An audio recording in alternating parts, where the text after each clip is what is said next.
Let's talk about how to keep your important and valuable items safe while you're traveling. First things first, before you travel, make sure that you get yourself travel insurance that has gadget cover so that it covers all of your valuable items. Some policies can be purchased that cover things like your phone and your camera, and then others have coverage for passport loss and other things like that. Having travel insurance can help to cover the cost of when these items get lost, stolen, or just broken. Bring as little with you as possible. You're gonna be out and traveling and exploring every day, so there's really no reason for you to bring your iPad, your Kindle, your iPhone, and your laptop with you when you travel. Bring as little valuables with you as possible, and anything that you consider irreplaceable should not come at all.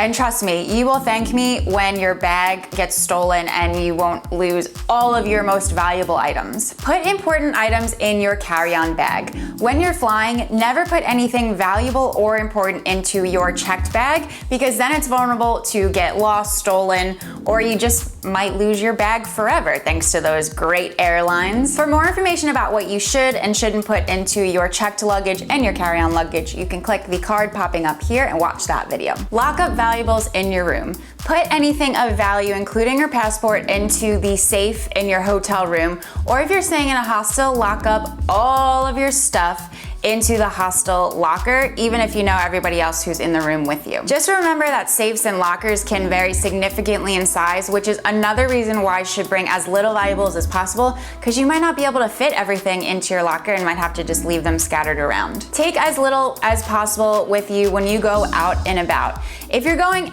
out to explore or to do some kind of activity and you don't really think you're gonna be using your camera or your phone, just leave it in your room. Having as little valuables as possible on you means that if your bag gets stolen or lost, that it won't be as big of a deal. Personally, whenever I go out for the evening when I travel, I never bring my camera with me because I know I'm probably not really gonna get a load of really good photos because it'll be quite dark, and I would be so upset if something happened to my camera. Only take some cash and one card out and about with you. I recommend taking 2 cards with you when you travel, but I recommend only taking one with you when you go out and about and leaving the other one locked up in your hotel room so that you have a backup in case your other card gets lost or stolen. As for cash, only bring small increments out with you at a time and leave the rest locked up away.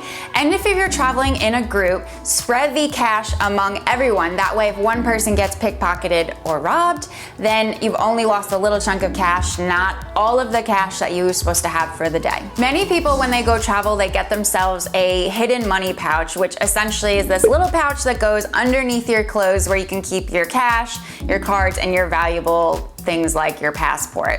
I personally don't ever do that, but if that's what's gonna make you feel the most comfortable, then definitely go for it. Instead, I always make sure I have a bag that zips closed so that no sticky fingers can get into it, and that has a strap that I can either grab onto really hard or that I can put across my body to prevent anybody from running by and grabbing it off of me. Be careful of pockets. Never put anything in your back pocket, whether it's your wallet or your phone, because it is way too easy for somebody to take that thing out of your pocket without you noticing. If you have to do pockets, put everything into your front pocket and make sure the pockets are kind of nice and snug and that your items are really tucked down in there.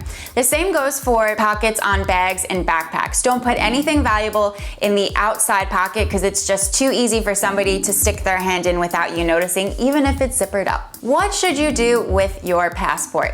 Different countries, well, they have different laws when it comes to how visitors to the country should be carrying around identification. Do your research for the country that you're traveling to, and if the law doesn't require that travelers have their passports on them, then lock it up in your hotel room or in your hostel. Honestly, it's too easy for somebody to grab it when you're out and about, so if you can reduce that risk, that is the best thing. I recommend having another form of ID on you though, whether that be a driver's license or a passport card. That way, if you're run into the authorities and need to show identification, or if you're just trying to go to bars and clubs, then you can use that over your passport. Okay, make sure you subscribe to this channel for more helpful travel tips coming every Thursday. And I have so much great information for your trip to Europe, which you can watch by clicking one of the videos that is popping up here. And I'll see you in the next video.